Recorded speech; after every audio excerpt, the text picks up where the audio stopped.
So how do we make further modification? Now we first encode,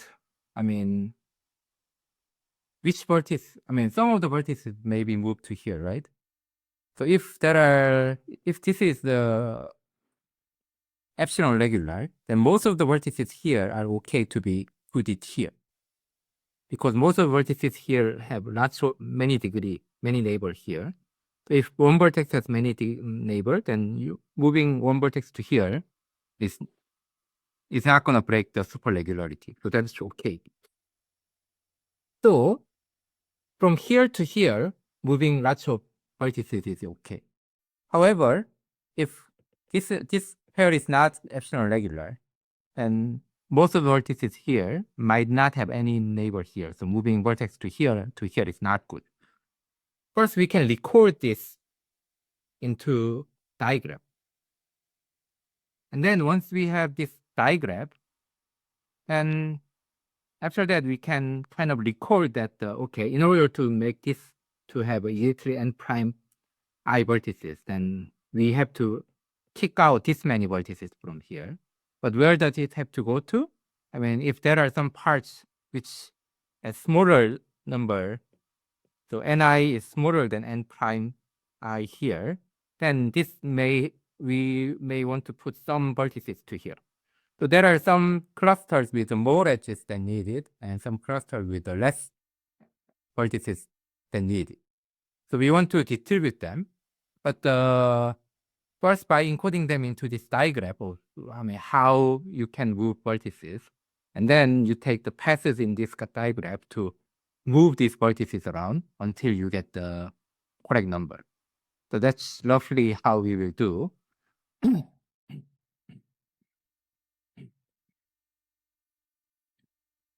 By doing that, we can prove this claim. So there exists multi-digraph,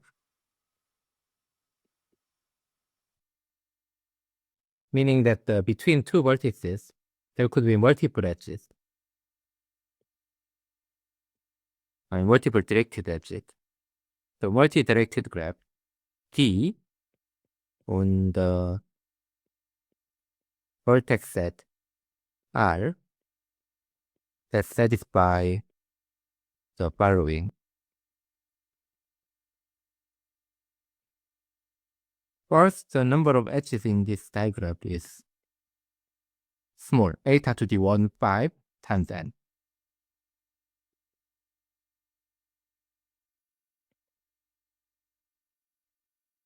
And for each I, what we have is that the out degree minus in degree is exactly ni minus n prime I. That's exactly surplus. How many more do we have in this cluster than we needed? It could be negative. 3, for each directed wedge ij in this D, we have, so if there is this directed edge here, then I and ij star is in ER, meaning that you have a bi star, and then bj star, so uj star, so it is U. Then what? I to j star, there is many edges, then moving one vertex from I to j is possible. But this means that we can move one vertex from I to j without causing much trouble on superregularity, as long as we don't move too much.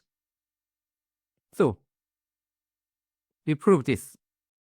And once we have such directed graph, then it's perfect for us. For each directed edge, you move one vertex from ui to uj. U star ui, u star I to u star j.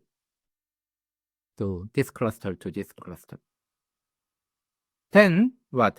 Because in total we don't move too many. For each directed edge, we move one vertex. And that's possible because of this third condition. Then we didn't move too much. So after moving those vertices, I mean, every time you move the vertices, you choose the one which has lots of neighbors in, I mean, U star, J star. There are many choices, so you move it. And after doing that, this is what? This is much smaller than n over r times epsilon, because eta is much smaller. So after doing that, you haven't moved like much. In each cluster, the fraction that you moved is very small, much smaller than epsilon fraction. But after doing that, the support regularity is essentially not broken. The epsilon parameter may get slightly worse, but it's okay. Moreover, due to this counts how many have been moved out. So after moving it, all the cluster will have the correct size. So that shows that this claim will be useful. So let's first take d prime be a directed graph on the vertex set bracket R such that this ij is here if and only if ij star is in R. So U star I and U star j star forms epsilon regular partition. Then we can prove that this d prime is strongly regular. Indeed, for strongly regular means that for any two vertices, you can find the directed path from one to the other. Indeed, for any I and j, we can use the minimum degree condition. Then what you consider k star, k is the neighbor of I, and neighbor of j star. So you have what? ui star, uj star. Then what? This one is adjacent to k star and k.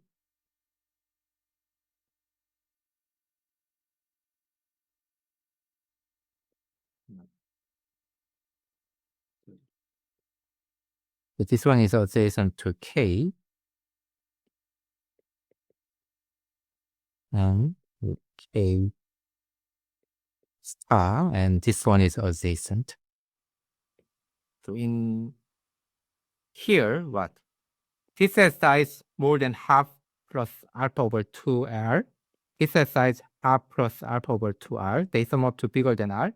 So this intersection contains some element L. So in other words, how it looks like, this is UL, this is UL star. Then from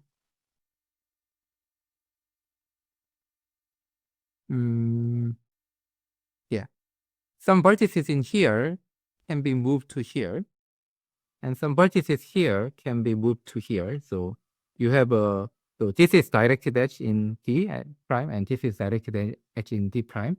So there is a path. Then what?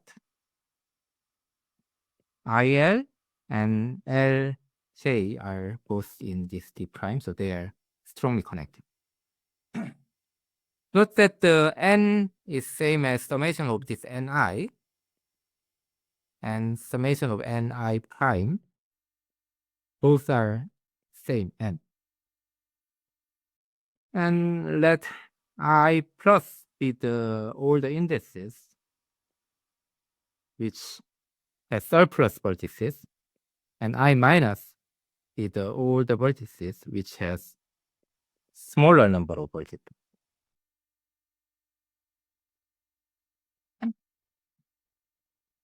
And what? For all the surplus, you add how many more it has. And for all the deficient cluster, you add how many it lacks, then they sum up to the same. So then what do we know? For each character in I plus and I minus, you write down I is actually how many? Ni minus ni plus prime time, and j, nj minus nj prime times.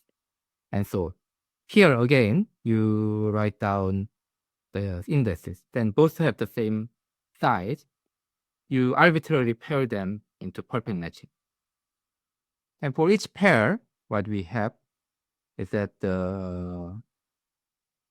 so by doing that, we can find a collection of not necessarily distinct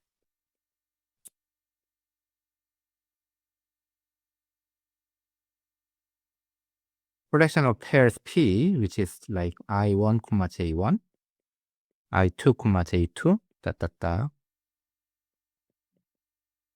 J2, we give the name to the last one. Yeah, not necessarily.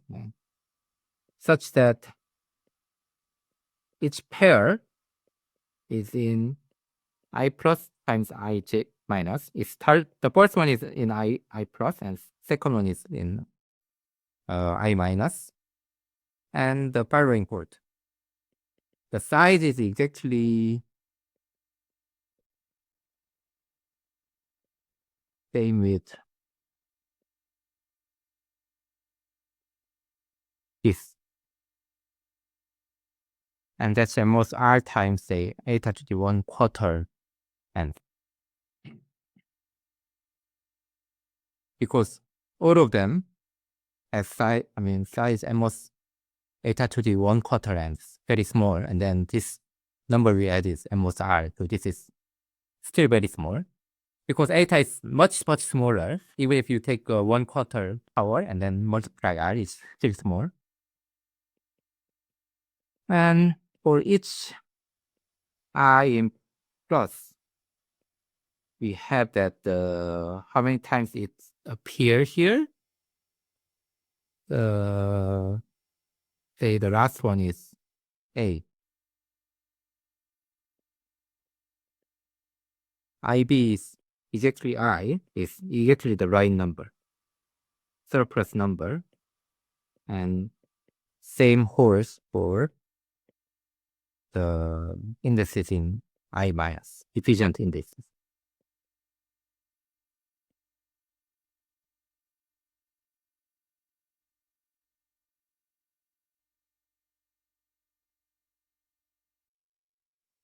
Then what? As this T prime is strongly connected,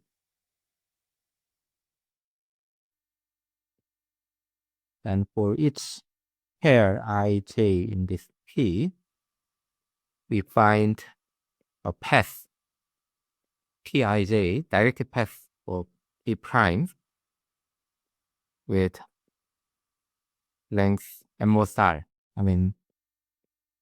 Actually almost 2. So as we show, between any two vertices that are paths of length almost 2, but R is also fine. It doesn't really matter. Then what? We take disjoint union, H-disjoint union, those paths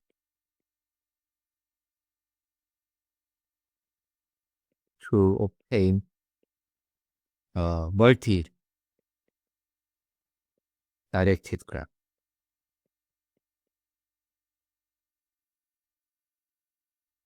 E on the vertex set bracket R, such that to describe it more rigorously, ST contains exactly what?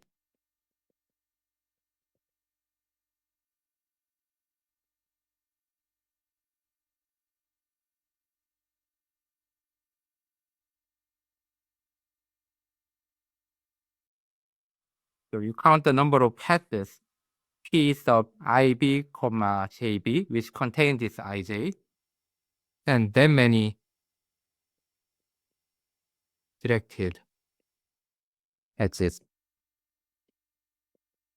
from I to J for all IJ. Okay, then what? Then, we can easily count the number of edges in here. How many? Each path has at most R edges, and then there are this many like pairs, number of passes, so it holds, which give us the first property. And we can verify second and third. So for example, for each I, what do we have? The difference of out degree and in degree are exactly what? For each path, if I is in the middle, it give you one incoming edge, one outcoming edge. So this does not contribute anything to here.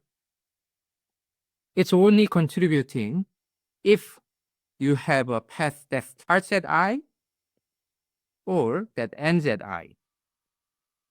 In this case, one outgoing edge contributes to the out degree, and then here it contributes to the in degree. So this is exactly same as you count the all number of passes that IB is I,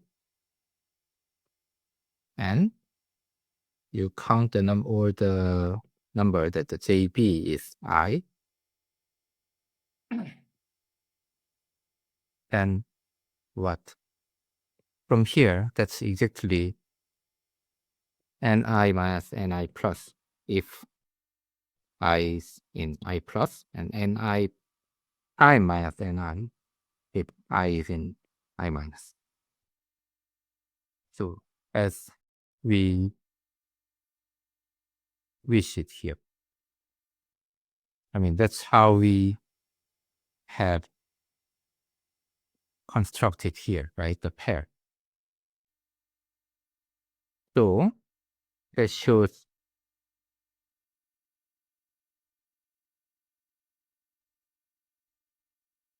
this. Okay, sorry. Right. I wrote it wrong. So in both cases, it's same. So if I is in I plus, then this one is giving you that this one is 0.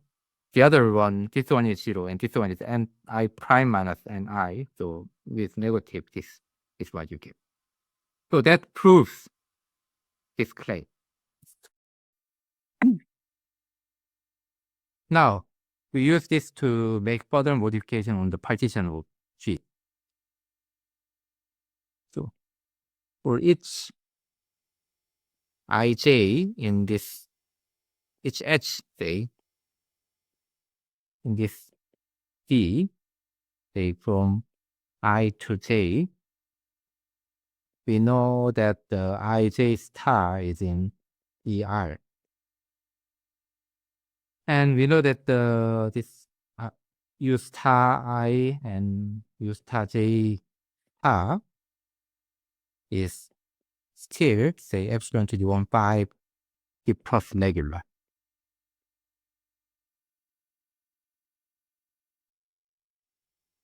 And we know that at least 1 minus epsilon to the 1/5 times Ni vertices in U I has at least a D minus epsilon to the 1/5 N over R labor thing. U star J.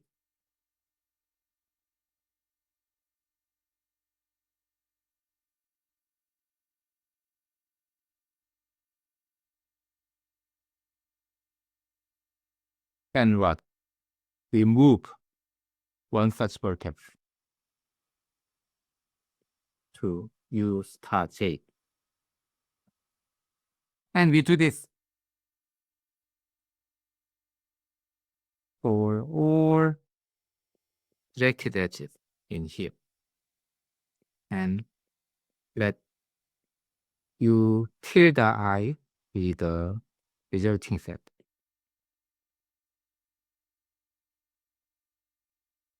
Then, what do we know?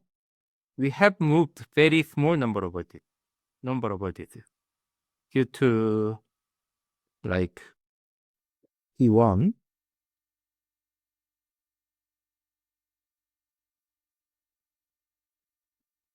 We have moved, say, at most eta to the 1 over 5n, which is smaller than, say, epsilon n over, like, r vertices. So, I mean, each UI, you have removed at most like epsilon fraction of the vertices and add new epsilon fraction of vertices. So, using the previous exercise, you can verify that the following. For each I, this U star I and U star I star, I mean, U tilde I and U tilde I star is still epsilon to the 1/10th, say, E over 2 superregular.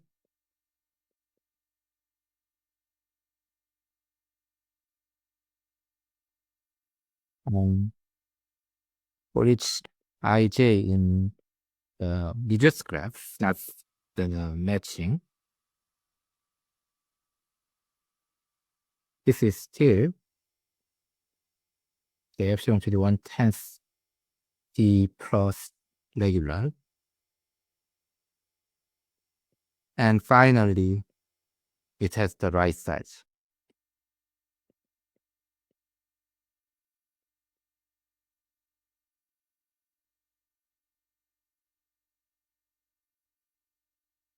Okay, now we are prepared. So in G, you have this U tilde 1, U tilde 2, U tilde r minus 1, U tilde r minus 2. These are superregular, superregular, superregular. In H, you have this partition into xi and yi. So x1, y1, x2, y2, x3, y3, xr minus 1, yr minus 1, xr, yi. And we know that most of the vertices are between these two parts. And if H is touching Y, then it may not. But in that case, so this is epsilon regular, and this is epsilon regular.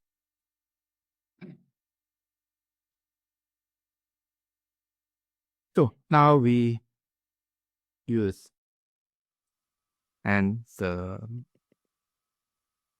this set and this set has both same side and prime I. Now we use embedding lemma.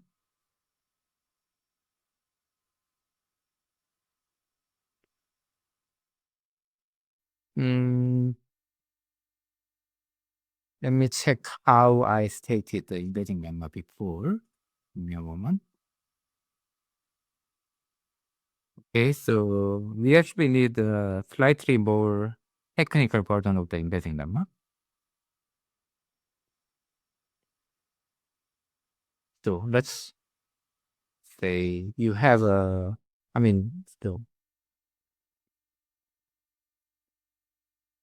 what is the embedding lemma? When we have a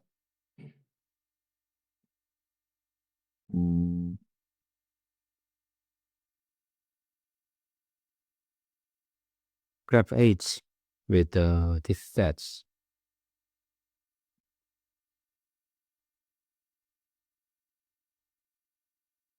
X1, X2, X3.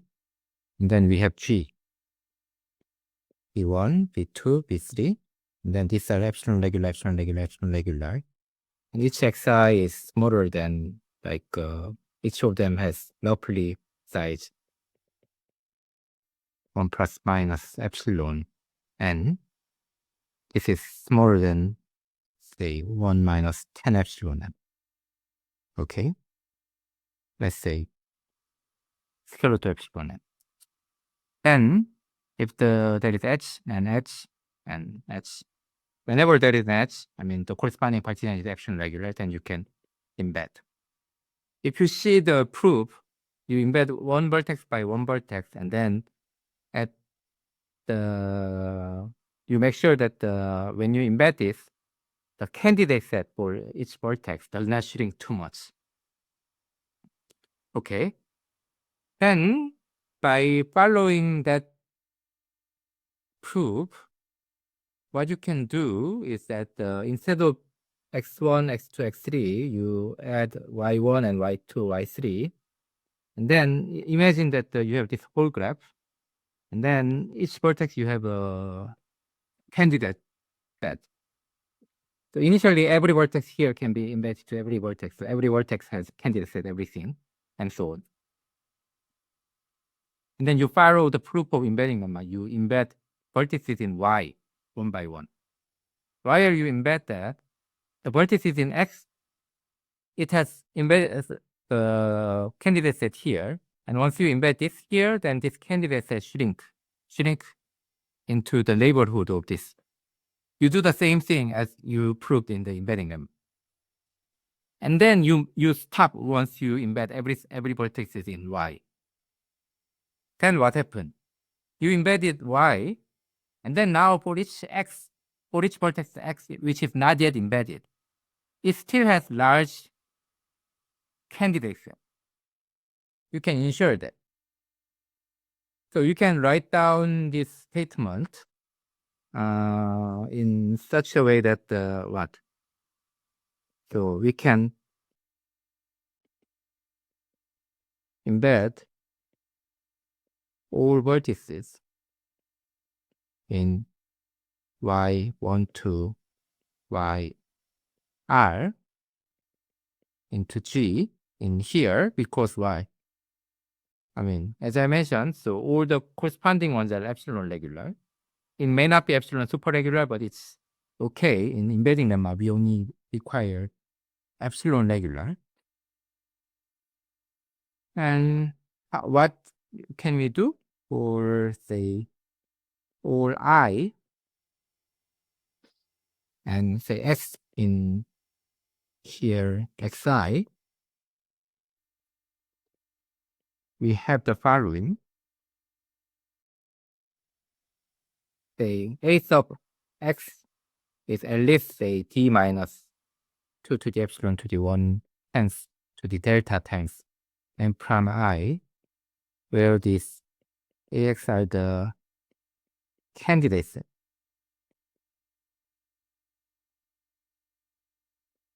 So let's write y as a union of all yi. So what's this? So you have this, let's say you have, say, this vertex, which is x, and it has neighbor here, and then say neighbor here. And then they are, so this is also epsilon regular. And then this is embedded, and this is embedded. You consider its x's neighborhood in H, which is these two vertex. And then among them, you only consider the ones in Y. And then you see where it's embedded, which are this vertex and this vertex. And then in G, you take their common neighborhood. And you take the common neighborhood in corresponding U tilde I. So this set is the candidate set, target set for this vertex. As long as you embed this into this set, and this edge is mapped to this edge is mapped to this edge. So you already have determined where you're going to map these vertices to, but this one is not yet determined. But as long as you put that in this set, it's fine. So these two vertices, these two edges will be mapped to edges. So that's the candidate set or target set. And in the proof of this embedding lemma, we consider this candidate set for every vertex and then make sure that it doesn't shrink too much. And you just stop in the middle of this proof. So in embedding lemma, you embed everything, but here you stop at the point where you embedded all the y. Then you can ensure this.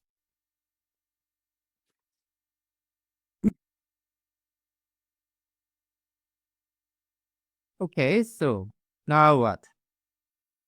Now we have partial embedding, and now we embed each xi into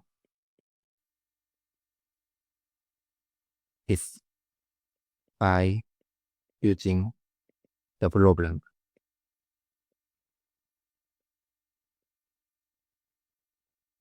Again, the y's are so small, so even if we collect every y, that's almost delta square eta n vertices, so which is negligible.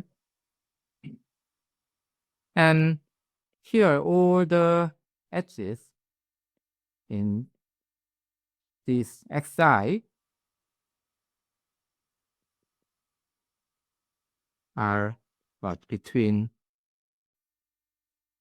xi and xj with this ij in this matching.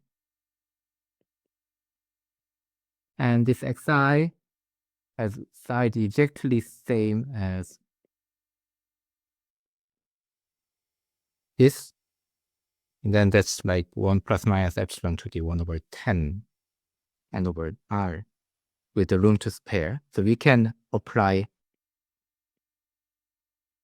the problem. Furthermore, we can use the third remark after the problem. We can even ensure that this xi embeds into ax. Note that the ones with the, so if this x is not in the, say, neighborhood of y, then this is entire set. So that we don't have to worry about.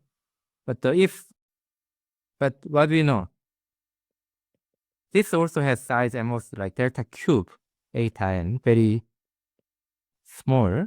So smaller than epsilon times like n prime I. So only very small number of vertices have a target set. And each target set has is not too small, which has size at least some constant. This is large constant, much larger than epsilon, right? Because dn, so epsilon is like much smaller than t or 1 over t, 1 over delta. So this is huge constant. Okay, not huge, but this one is not too small constant. So that then we can, so and most, say, epsilon n prime I vertices are equipped with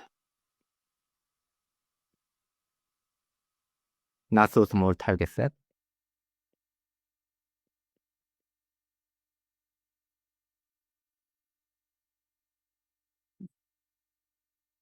So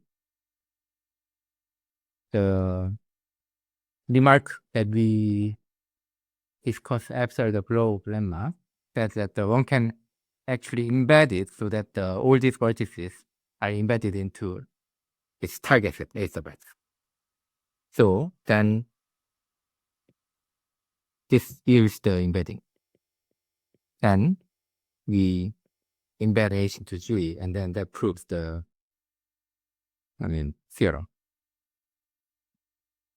Okay. Yeah, some of the details were not fully explained in this lecture, but you can fill them up if you want to make it more rigorous. As well as, we only consider the bipartite case. You can also prove this for the case where H has a chromatic number K. In that case, there are a few places that you need to make adjustment.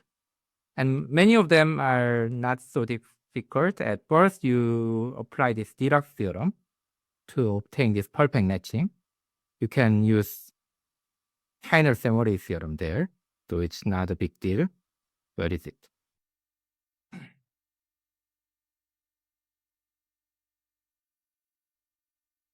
Yeah, here you can replace it into Heiner-Samory.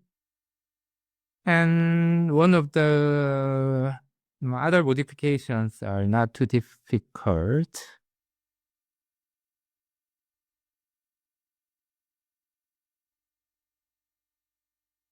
One of the things that's where did we define the QS? Give me a moment. Oops.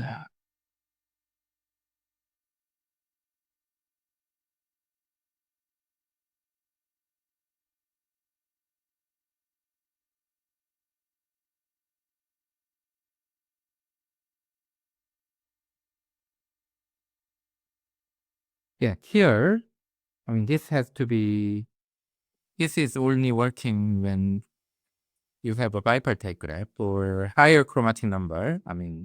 You instead of finding one index QS, you have to find the sequence. So instead of this structure, you have to find a much longer sequence, which looks like power of a path in 3 chromatic case. You have a triangle here, and you have to connect it using this triangular path, the square of the path, or like k minus 1 power of the path in general k chromatic case. And such a thing can be found. You can use your minimum degree condition to find such a thing. And for example, you can see the paper by Kumroshi and Sarkozy-Semoredi in 1998 paper. And in that paper, you see the section 3.1, then they have some arguments there. It's not encapsulated into a lemma. It's just some argument. You follow that and you can prove such a statement. And another obstacle is finding such a diagram D. Here, one thing is that here it is strongly regular for the bipartite case. For higher chromatic one, it's not strongly regular. So you need some sort of trick to overcome it. But yeah, it's not too difficult. You need one idea to, even if this is not strongly regular, you can ensure a weaker condition. And then using that weaker condition, you make according adjustment before, then you can actually prove it for general K chromatic case. And also, as I mentioned, this theorem holds even if your graph is not K chromatic, but K plus 1 chromatic, but it is almost K chromatic. So only small number of vertices are there, which uses K plus 1 color. And you can also adjust this proof to, prove such a statement. It's not so difficult. Yeah, probably I have already given too much information to confuse you, so probably it's good to stop it here. Okay, thank you for listening. Then I will see you in next video. Thank you.